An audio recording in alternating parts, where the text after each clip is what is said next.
understanding full count in English.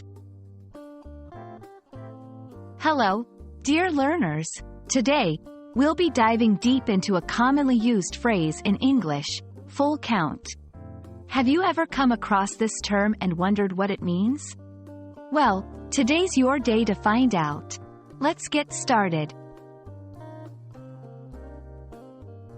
Full count originally comes from the world of baseball, a popular sport in the United States. In baseball, a batter faces a series of pitches, and each pitch can be classified as a ball or a strike. The term, full count, is used when a batter has 3 balls and 2 strikes. This means that the next pitch can determine the outcome for the batter. Either they'll be walked, allowed to go to first base, if it's a ball, or they'll be out if it's a strike.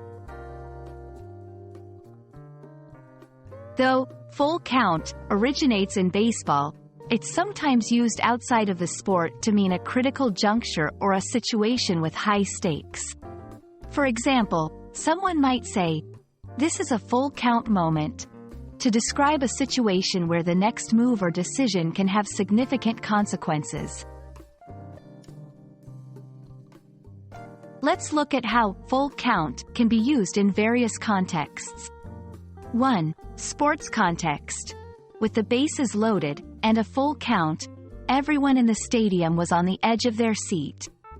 2. Decision-making context. After weeks of interviews, it's a full count situation. This final interview will decide if I get the job or not. 3. Drama context. The last scene of the movie was a real full count moment. I didn't know if the hero would succeed or not. So there you have it, the phrase, full count, decoded. Not only is it a term used in baseball, but it can also describe any situation where the outcome hangs in the balance. Keep your ears open, and you might just hear it used in a conversation or in media. We hope this video clarified the meaning for you. And remember, every phrase you learn enriches your English vocabulary. Happy learning!